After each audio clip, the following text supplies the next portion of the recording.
Unfiltered. Ricky Bo, Bill Colarulo. Philadelphia Sports Talk.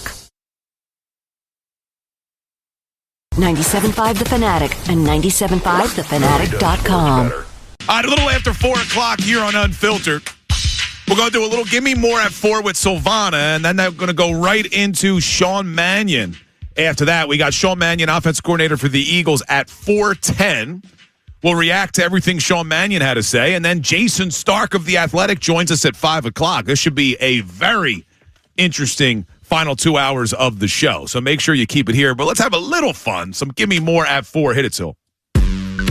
Now give me more at 4 with Silvana. Because you can never get enough. All right, disclaimer, I did only do 2 stories today because of obvious time restraints. But there was a very funny clip that I saw when I was getting ready for this show today. So let's go ahead and take a look at what's happening over at the Cleveland Browns. Yeah, with 3 interceptions and 7-on-7, for God's sakes. I mean, who does that? There's no pass rush. I mean, it's embarrassing. Was that Todd Monken? Yes!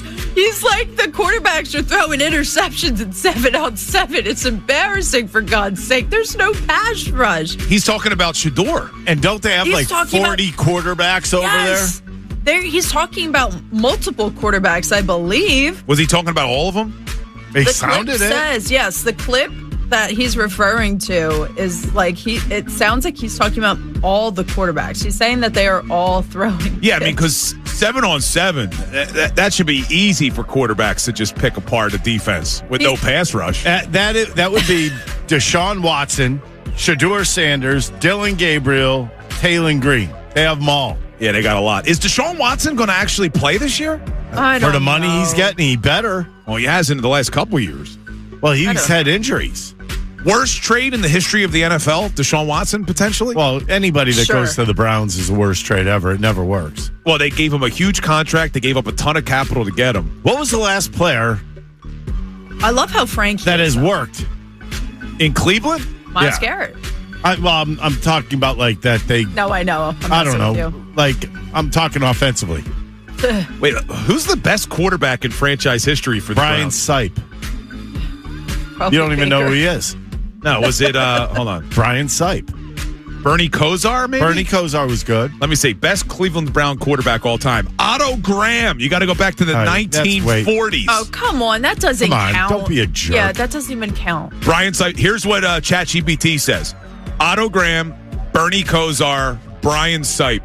Best quarterbacks in Browns history. Sipe stopped playing in 83, dude. Yeah, it's been a long time. It's been a long time. Kosar. And when was Kosar? Kosar, 93. Yeah. I love how, like, honest. That team just, like, they stink, although they were gone for a while. Also, though, like, this is You kind forgot, didn't you? What, the Browns? Yeah. Yeah, they became the Ravens. But is this not insane? That doesn't include the Ravens. No, it wouldn't. Because they were a completely different franchise. Yeah, I guess technically Bernie Kosar played for the Ravens franchise because the Browns, didn't they take all of the records to Baltimore? I guess and they everything had to. Yeah, I think they did. I wonder if they gave them back when the Browns came back. I think it's still the Ravens records. But this is, like, hilarious. Like, I know fans all the time want their head coaches to be honest, but, like, this is so blunt and honest where it's like, I'm surprised he even said this. It sounds like they're in deep poo-poo. Exactly. Is what it sounds like to me, and that's what it sounds like he's saying.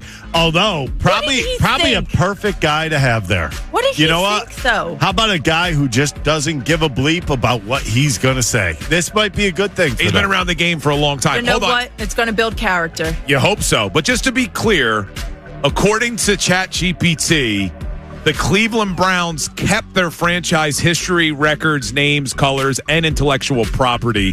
When Art Modell moved the team to Baltimore, the Ravens were legally treated as an expansion franchise and began their own history from scratch. I know people were really worried. Yeah, right? really worried about that. All right, what else you got? All right. This is just a little silly one that I saw, but last night, obviously, Western Conference Finals going on between the Spurs and the Thunder. Spurs player Carter Bryant went and used the public bathroom in the middle of the game. Someone took a video of him coming out of the bathroom, washing his hands. Literally uniform and all. In the stadium? Yes. Or in the arena? Yes, in the arena. In Oklahoma City Arena. It's the a San very Antonio nice bathroom, by the Spurs way. guy went into the crowd to use the bathroom? He's in the public bathroom. You know what I mean? He didn't go to the locker room to use the bathroom. He went amongst the people. There's fans in the bathroom with him. Like, Have you ever seen that before? I've never seen anything like this. This is hilarious. It's weird. It's not weird. No, maybe it was the closest bathroom. Yeah, maybe he Maybe really he just had to go. had to go. When Dude, you gotta go, you go. That is Exactly. strange to do. Is it strange, or is it like, why we gotta shame him? He's just going to the bathroom. In the middle of the game, he's going into with the fans? No, I'm looking. Silvana sent me the video. If anything, shame the person that's videoing him in the freaking bathroom. That is really weird, man. Come on, that's hilarious. It's not weird. This is super real of him. I respect him for this. Apparently, Derrick Rose did the same thing back in the day. Wait a minute. Where is this bathroom? I don't know. Doesn't it look so nice? This has got to be like in the suites or something. It has to be, right? It says public bathroom, middle of the game. Very weird, dude. And he washes his hands. Well, I mean, nothing like being in a hurry to get out there. Wait, Right? you don't wash your hands? I wash my hands every time I go, but I Are you wouldn't. sure? Yeah, you think that was kind of telling? Yeah, Ricky that's was kind of surprised the interesting. guy washed his hands after going to the bathroom here? You know what? Sometimes Carries a timely deuce. our bathrooms are right next to each other, men and women's in this suite. I will listen to hear, because you can hear when the sinks go water, off yeah. and the paper towels go off. I will hear if someone just leaves the room with nothing. Why like, is doesn't he do such that. a jerk? You had the same thought I You did, know Sil. he's a donkey. Silvana, didn't you have the same thought Yeah. I did when he Oh. was like, and he's washing his hands? his hands. People do that still? Wait a No, second. I mean, They're washing their but they're hands? not showing him like. Maybe he got something on his hands, is what I'm saying, and just went to wash his Nice hands. back No, pedal. he's like coming back from where the... Oh, I guess. All right, I saw it for the second time. He's No, it's not backpedaling. a bad- washed by his the way, hands? By the way, you could KMA because every time I go in, I wash my hands. I know I'm gonna there's. listen. I know for a fact there's people in here that drop and go. Call him out on air. They Call drop him and out go. on air. Who's not doing it? Who's not washing their hands? I've been in there for. I've been in there for drop and goes. I almost said who's not wiping. All right, let's move on. Have you ever been at the stall, like at a game or something, and the guy standing next to you is like, and there's dividers, and they're trying to give you a fist bump? I'm like, no. No. I'm good. Bill, tell him what you saw yesterday. I will. I can't tell him on air.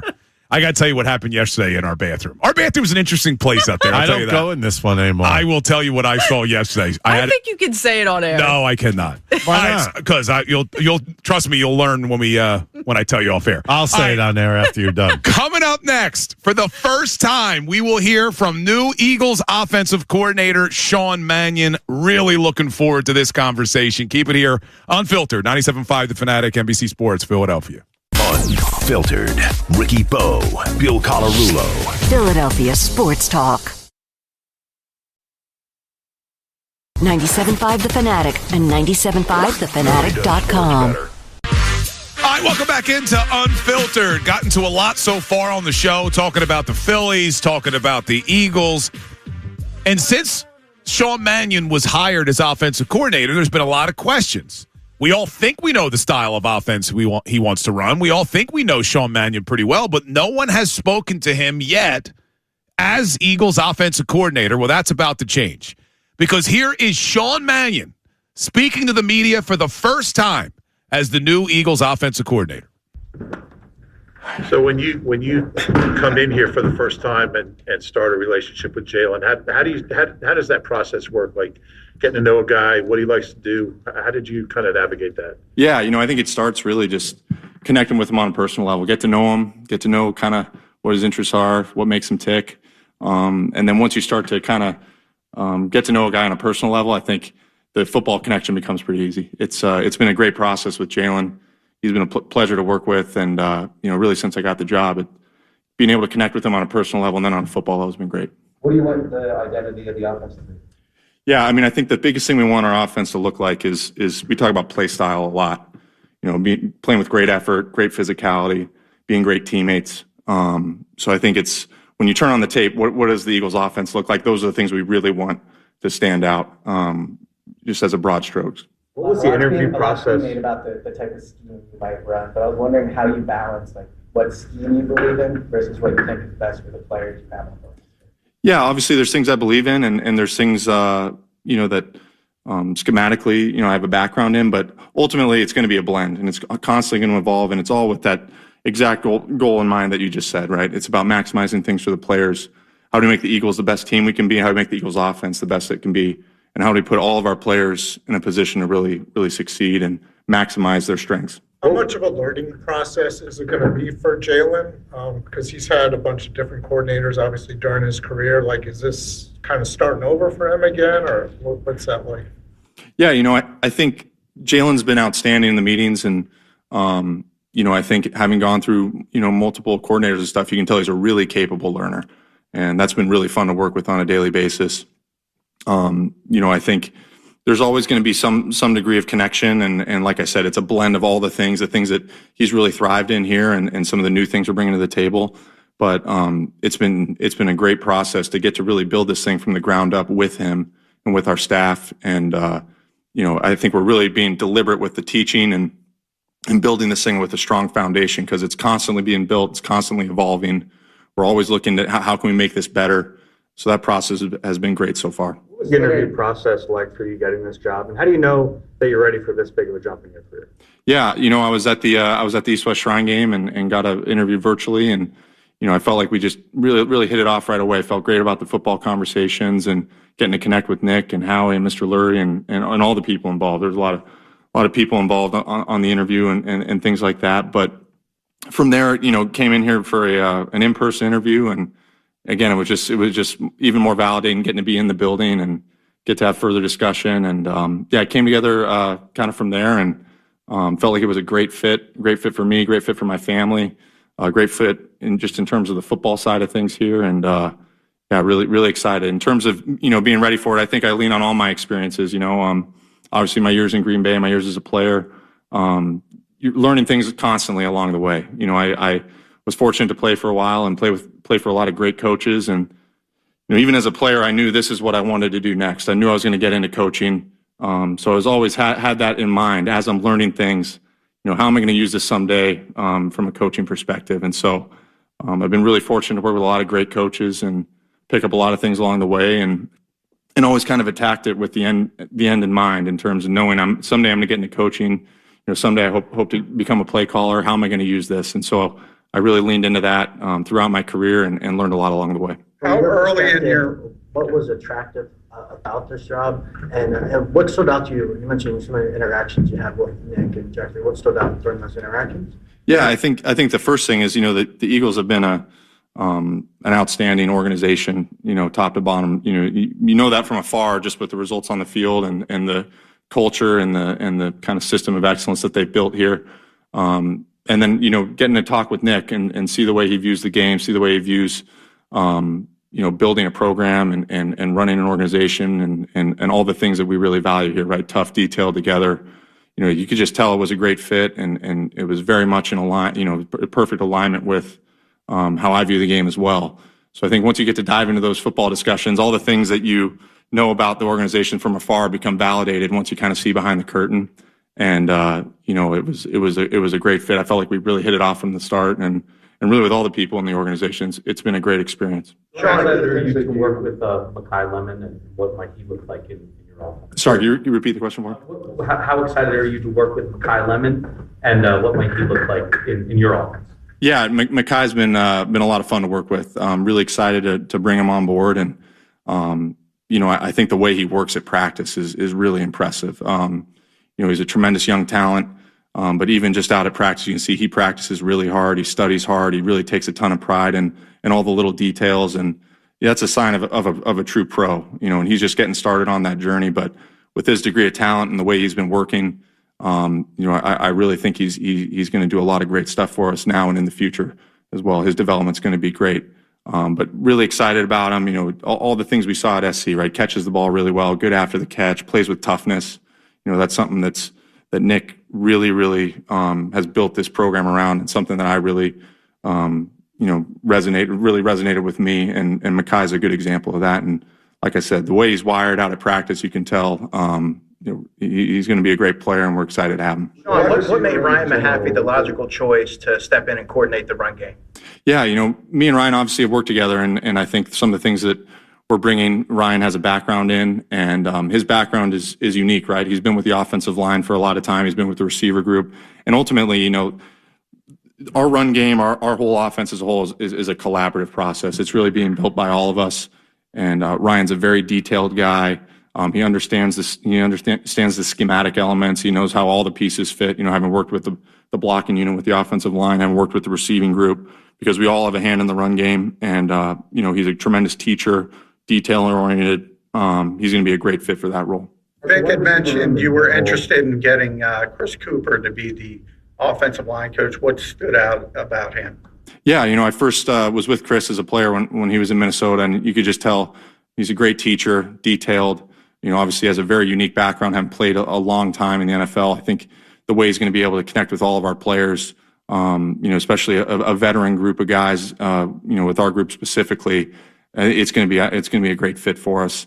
But he's a great teacher, great communicator, really good at coaching the fundamentals. Understands a wide variety of scheme and some of the things that we want to do. So he's been a great fit, and really, really excited to have Coop on board. I could tell when I first met him, I was like, this guy really knows football. He really knows how to teach, and he really knows fundamentals. And ultimately, I'm a big believer. Coaching is teaching in its truest sense. And I pride myself on being a good teacher. And I think you asked about Ryan, you asked about Coop. Really all the people that we have on staff, I really feel great about our group collectively, because it's people who know how to teach, are detailed, they work hard, and they're great high character people. That's exactly what you want to work with on a daily basis. Coop's certainly the embodiment of that. Sean, how's it going to work with in terms of verbiage? Is it basically your language coming in that everybody learns, or is it going to be different from that? Yeah, that's a great question. Kind of like I spoke to before, it's a blend. It's a blend, and obviously there's things schematically that we're bringing. There's things that the Eagles' offense has really thrived with doing in the years past. So, in terms of the verbiage, the terminology, it's a process of seeing, hey, what makes sense to keep. What are things that, with some of the new changes coming in, need to change? So that's something we've looked at really from day one, understanding kind of the background of the scheme here, what are some of the things we want to add, what are the things we want to tweak, and how do we build kind of the language of our offense.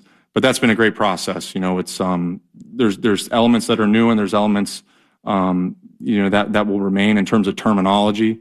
But that process has been a lot of fun, because ultimately, like I said before, it's all about bringing something to the table, and then how can we continue to make it better? How do we continue to build it, streamline things? And that's really the whole process of the language of the offense, is really a good example of kind of where that takes place. What is your evaluation of Jalen's skill set and how it's going to lend itself to the scheme? Yeah, Jalen's been awesome. I really think he can do anything we ask of him. He's accurate. He's a great athlete. He really attacks the fundamentals. That's what's been really fun to watch these last 2 weeks of phase 2. He's always coming, wanting more things to work on, wanting more things regarding fundamentals, timing, understanding the scheme. He's hungry for more, and those are the guys that are really fun to work with. In terms of skill set, though, he has great arm strength, great accuracy, obviously a tremendous athlete, and he really attacks the game. He has a great process in the meetings. He always asks really, really thought-provoking questions. He's detailed and attacks his fundamentals. He's always a guy who stays after practice and is working on things. Those are the guys you love to work with. The wide receiver room in general, what's your vision for that group? Howie earlier this offseason called it a basketball team of versatility.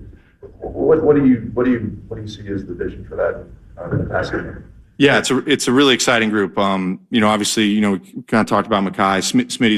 Smitty's been awesome, and it's a really fun group. I really look at all of these, all of our position groups. It's our offense is not about any one piece. It's how we all fit together. And the wide receiver group specifically it has been a lot of fun. I think we have a lot of guys with complementary skill sets. They're tough. They compete every day at practice. They really attack the fundamentals, catching the football, yards after catch, all those things. So really excited about that group and how they fit with one another, and then how they fit with the larger picture of the offense. As a play caller, how do you compensate for the lack of experience, and who are the influences in your career that you take from? Yeah, I think, like I kind of alluded to before, I know, I've always been kind of working towards, the hope of getting the opportunity to do this. So, even in Green Bay, you're always going through, as the quarterback coach, you're saying, all right, what calls do I have to have Jordan Love ready for? You're kind of thinking through the process of the game throughout the week. What's Matt going to look to call here? What's my favorite third down call? So you're always kind of taking yourself through that process mentally. It was the same thing as a player. You're saying, hey, what's my favorite, call in the high red zone? Hey, if it's a high blitz game, what's my favorite call? What am I going to come to the sideline and be, hey, can I get this one on our next kind of third and medium where you might be getting a lot of pressure? So you're always taking yourself through that process, kind of flexing those muscles. And then even now, scripting practice, you're still going through that same operation. Hey, it's 1st and 10, it's 2nd and 8, it's 3rd and 8. All right, what are the things that I really want us to get work on for those specific situations? So you're always putting yourself through those paces. And then, your other question about some of my influences, I think it really, for me, starts with my dad. My dad was a longtime high school football coach, been around the game my entire life. He's a teacher. My mom's a teacher. You can kind of hear me talk about the teaching influence a lot when it comes to coaching, but just the drive, the work ethic, the relationships with the players, the commitment to fundamentals. My dad was a huge influence on me there. My college coach, Mike Riley, longtime coach at Oregon State, just a great leader of men, great communicator, and then obviously, Matt LaFleur, he gave me my first job in this league, and I'll always be grateful to him for that. I learned a ton from him as a player. I learned a ton from him as a coach. He's a tremendous coach, a great man, a great leader. Learned a ton from him, and it's been a lot of fun working with Nick. Nick's an outstanding coach. He's built an unbelievable program here.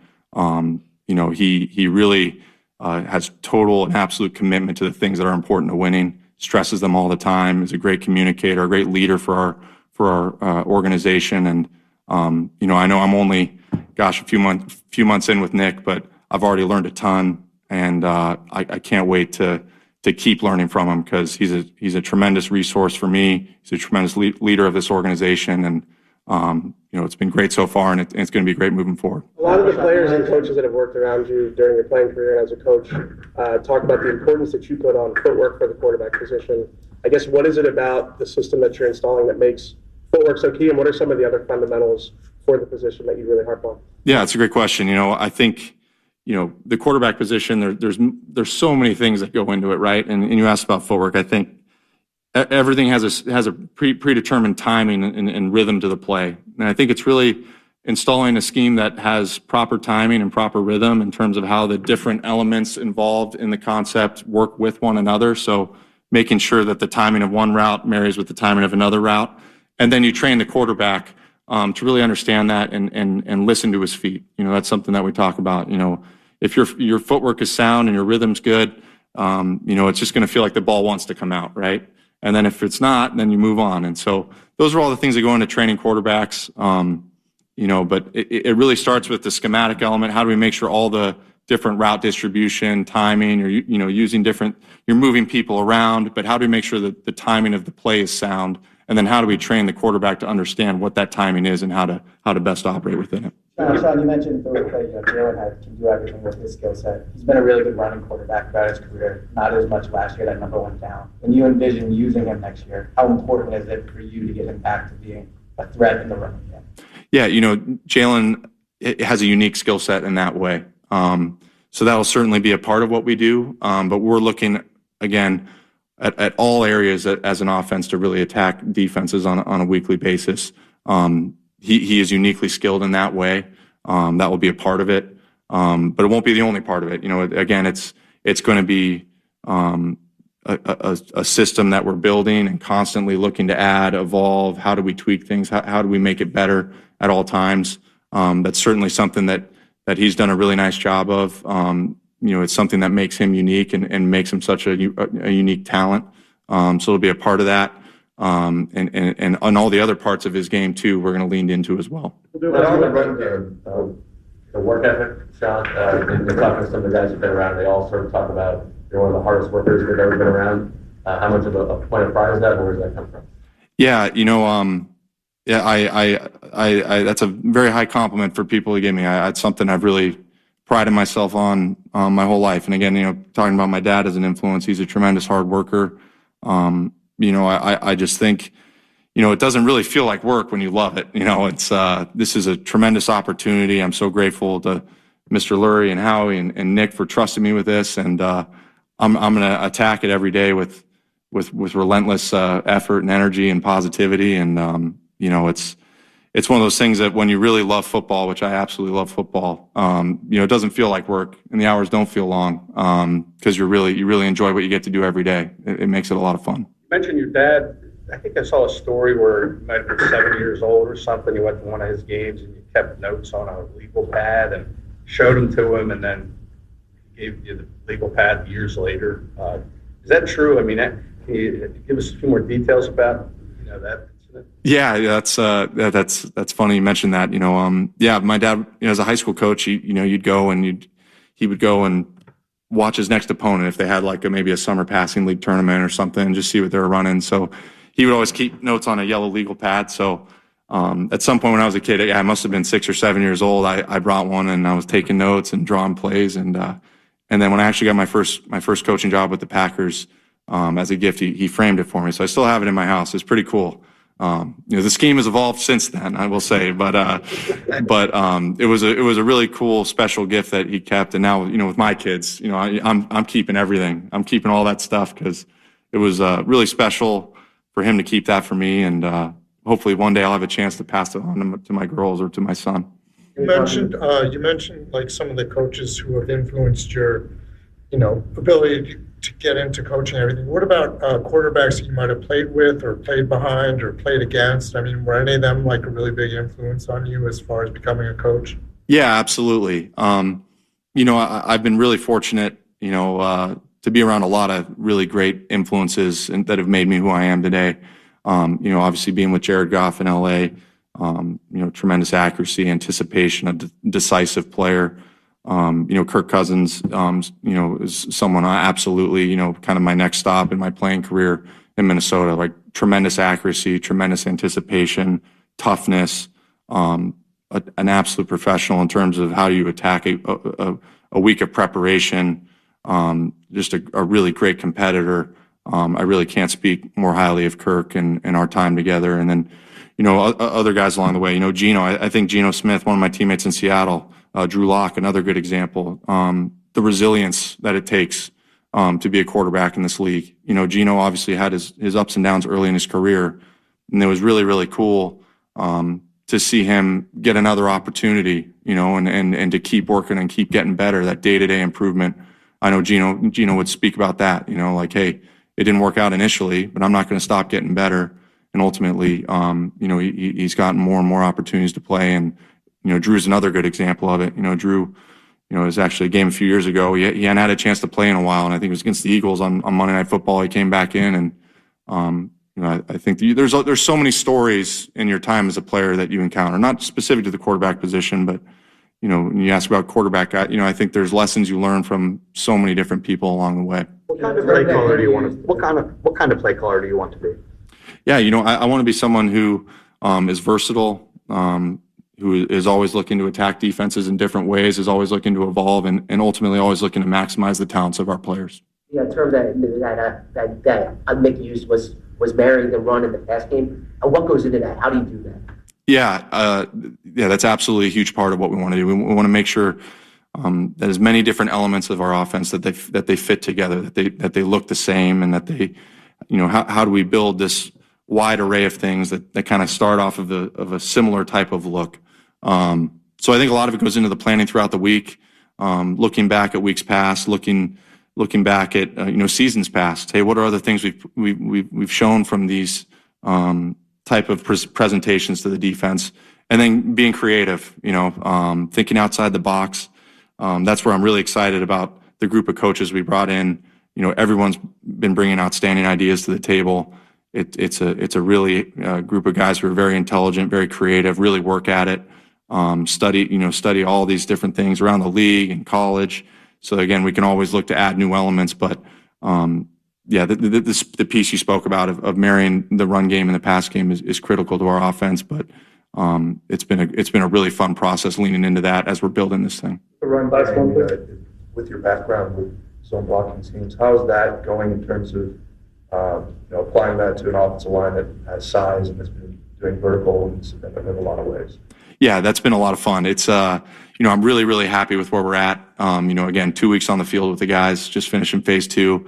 We're constantly building this thing, and we're 5 weeks into our time with the players, but really, really happy with where we're at. And as you spoke about the offensive line group specifically, and what an awesome group to work with on a daily basis. A ton of talent, a bunch of great guys, great football character. These guys love to work at it. They love to work on their fundamentals.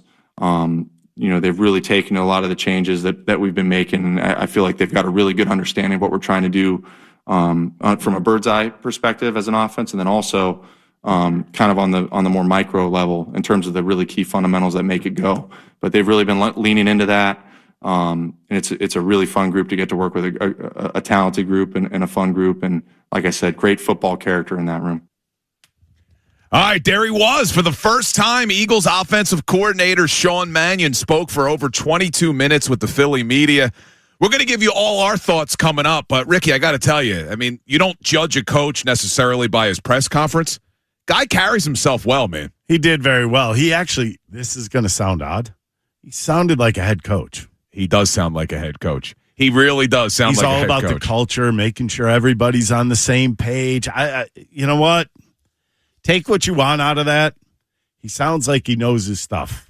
He does. All right, let's break it all down coming up next. Some of the things that jumped off to me and Ricky about Sean Mannion's press conference. You could weigh in as well. If you have strong thoughts about what you just heard from Sean Mannion, send your voice memos in. We hear you coming up at 525. Send them into the Davis Honda text line, 610-632-0975. We got Jason Stark coming up at 5 o'clock. Always a great conversation with Jason to break down everything that's going on with the fight in Phils. But coming up next, some of my biggest takeaways, Ricky's as well, from Sean Mannion's first press conference with the Philly media as offensive coordinator. Keep it here, Unfiltered, 97.5 The Fanatic, NBC Sports, Philadelphia. Unfiltered. Ricky Bowe, Bill Colarulo. Philadelphia Sports Talk. 97.5 The Fanatic and 97.5thefanatic.com. All right, so we just heard from Sean Mannion, new Eagles offensive coordinator, his first time meeting with the Philly media. And you can't judge a coach by a press conference. If you look at Nick Sirianni, he should have been fired after his first press conference. He ends up getting you to 2 Super Bowls and winning one. But Sean Mannion just did a hell of a job at his first press conference. He carries himself well. He sounds knowledgeable. He certainly sounds like he knows about offenses more than what Kevin Patullo used to say at these pressers. He knows what he's talking about. He's a confident individual. There's absolutely no doubt about that, because your first time in front of the press corps of the Philadelphia Eagles is not the easiest thing in the world, as we saw with Nick Sirianni. It's just not easy. I think he had an agenda. I think whoever prepped him did a marvelous job. And it almost seemed like he knew exactly the questions that this media group was going to ask him. And I thought he did a good job in answering them. Look, he's not going to come. I love how what's the scheme of the offense going to look like? Well, here's what we're going to do. We're going to start throwing over the middle more so every other team in the world knows about. In all honesty, I think he did a blend. Did you just put that up there? Yeah, that was used a lot. But We've always heard that. The reason why I said it sounded a little bit like Kellen Moore, what Kellen Moore said in his. Do you remember what he said? We're going to blend. We're going to blend things together. I think this is going to be a little different blend. I think the blend here, and this is what it sounds like to me, is going to be what Jalen was successful with in the past. Okay? So we know there's a chunk of plays, right? There's probably, how many plays do you think? 50 plays that Jalen could perform and did well. And then there's probably those plays that they didn't like. They didn't like the way it looked. Maybe Jalen didn't feel comfortable with. They're going to throw those out. Then they're going to blend in some new plays and new twists that Mannion wants to throw in there. I thought he did a really nice job. I think everything he came out and said, the way he is, I guess, the way the relationship is going with Jalen Hurts, it sounded like it's going very well. He said that Jalen Hurts was a very capable learner, which means That to me may be the most important thing, because that to me it sounds like him and Jalen are getting along and they're growing together, which is a positive thing to me. Yeah, he definitely spoke highly of Jalen Hurts. Now, when you said he uses the word blend a lot, to be fair, it was in response to a question about verbiage. And he said that they were going to have a blending of the verbiage that was used. And he said, we're going to keep some of the new, we're going to keep some of the old, and we're going to bring in some of the new. I thought he was talking about schemes also, he said it. That's where he did say schematically, too. Okay. So, see, all right. Yeah, so I wasn't just he got asked a question about the verbiage. He said, that's a really good question. It's going to be a blend. And then he did say schematically, there's going to be some new, some old. Yeah, I mean, you would be dumb to come in and throw everything out that this team has done. But make no mistake, I do expect there to be a lot of changes. But you're spot on. I mean, he sang the praises of Jalen Hurts, which I think you should. He talked about how he's been outstanding in the meetings, that he's always evolving. He got asked about Jalen's skill set. He said he is awesome. He could do anything we ask of him. And, Ricky, this should hit home for you. He said Jalen has been extremely focused on his fundamentals, which is great. He said he's hungry for more. He has arm strength. He has accuracy. He has everything that we ask of him. One thing I want to kick at you. They asked him about Jalen Hurts running. It didn't seem like he's going to do much more running than he did. Well, they didn't come out and say it, yeah. He basically said, yeah, that's part of it, but that's only a little part of it. And then he went on to say other things after that. Well, he said it won't be the only part. Yeah, because I was thinking about it, too, when he said it, and then I'm thinking to myself, well, what was the answer supposed to be? I'm going to let him run. Oh, yeah, Jalen's going to run like crazy this year. Like, I don't think he would come out and say it. So I think he answered it well. Like you said, he sounded like a head coach. He understood how to answer questions. Speaking of sounded like a head coach, did anyone hear him drop the core values? Tough, detailed together? Anyone hear that? Yeah, tough, detailed. We're going to play physical. Yeah, that's actually the physical part is the one thing I love that he said. We're going to be physical. So basically, when teams come in, they're not going to want to play defense against the Eagles' offense. And then how about when he asked, who's your biggest influence as a play caller? He said, my dad, who was a high school football coach. And both his parents were teachers. Yeah. Nick Sirianni, baby. Yeah. We got Sirianni 2.0. I think he tried to quiz me, and I'm acing this quiz right now that I actually do listen. No, you are listening. No, I just don't listen to you. He sounds like Sirianni. All in all, very good press conference for his first one as offensive coordinator. My favorite answer, though, was when he was asked a little bit about how you don't have a lot of experience. You know, what makes you – I forget the exact question that he was asked, but he said this is something he always knew he wanted to do, that he always had it in his mind that he was going to be a coach, and he always approached everything with that mindset. And I thought that's really important. Like, he talks about how he's always been trying to learn, and even with the play calling, he said when – plays would be called, he would think about it for Jordan Love. All right, how do we set this up for Jordan Love to succeed? It seems like this guy's, and we heard that too from other people when he got hired, is even when he was a quarterback, like a backup quarterback in the league, people were always like, all right, he's going to be a coach. This guy's going to be a coach. I do like his appreciation. He was asked like how he got here, and he was talking about Matt LaFleur, and you could tell it was special to him that these guys gave him an opportunity, and look at what the opportunity has given him. So, you know what? Kind of humble a little bit, but I feel like he knows exactly what he wants to do here, and I know he wants to expand on this offense. So this could be fun. But he does sound like Sirianni, except for we didn't hear any Wright brothers in there, right? He didn't say Wright. Well-spoken guy. I mean, he speaks better. But what are people saying on the Davis Honda text line about their first impression of Sean Mannion? All right. Let's see. We have... This texter says, Sean Mannion nailed this press conference. Detailed answers, great personality, seems like a leader. How we might not lose this OC to another team. First impression tells me he might be the next head coach. Oh, are we starting with that already after one He's press conference? He's not the only one. That's not the only text. I knew. Come on, I got to tell you something. I knew right after that presser, you knew that was going to happen. I'm the smartest coach in the world. You knew that was going to happen. Yeah. Come on now. Because I could tell in your face you knew that somebody was going to bring that up, that he should be a head. Well, people were saying it when they hired the guy. Here's what's going to happen. He's going to have a good year here, and guess what? He'll get a head coaching job somewhere. I don't know. Well, Todd Bowles will be on the block this year, so he'll be down in Tampa. There's people already suggesting, even when he got hired, And if he has a good year, you got to fire Nick and name him as your head coach. I keep saying this. I keep saying this, though. Different skill sets. Every good offensive coordinator doesn't necessarily make a good head coach. Every good defensive coordinator doesn't necessarily make a good head coach. So just be careful. Let's just enjoy it. But they all start somewhere. You're right. I mean, you have to start somewhere, and a lot of coordinators do become head coaches. It just doesn't always work out. Name a head coach that goes nowhere to head coach. Nick Sirianni. No, he was an offensive coordinator in Indianapolis. There you go. Donkey showed up. He was in Indianapolis. Well, I'm trying to think other coaches who became Andy Reid was a quarterback's coach for Green Bay. He was a quarterback coach. That's what I'm saying. Wasn't you have to have some kind of a resume to get a head coaching job. No, very, very true. But come on, we can't start with the Sean Mannion's going to be the next head coach of the Eagles already. We haven't even had OTAs yet. Unlike MLB, some of the managers, all you got to do is know analytics and you're in. Here we go. Who's that guy that had like no experience? Sorry. Just came out. Who was that?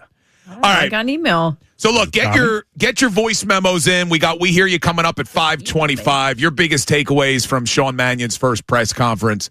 We got to get back to the Phillies though, because now we're going right into another great interview. Our man Jason Stark. He usually joins us on Wednesdays, but there was a day game yesterday for the Phillies, so he's going to be joining us coming up next to talk about what's going on with this Phillies team. I want to talk to him about Aaron Nola and that bullpen, because the subject of our Twitter poll today was, what's a bigger concern for you right now? Is it the starting rotation that after Sanchez and Wheeler has a lot of question marks, or is it that bullpen, which outside of Joan Duran has a bunch of question marks? So before we go over to Jason Stark, let's just update the Twitter poll. Twitter poll still up? Oh, yep.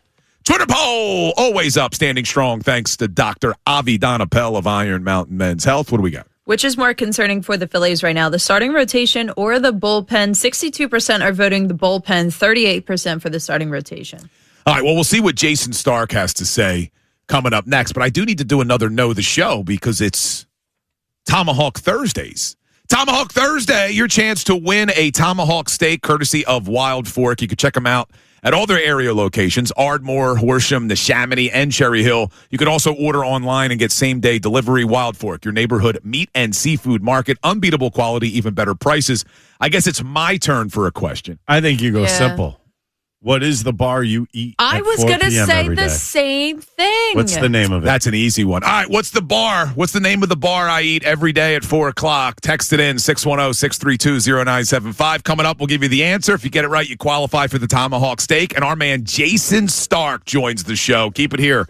Unfiltered, 97.5 The Fanatic, NBC Sports, Philadelphia.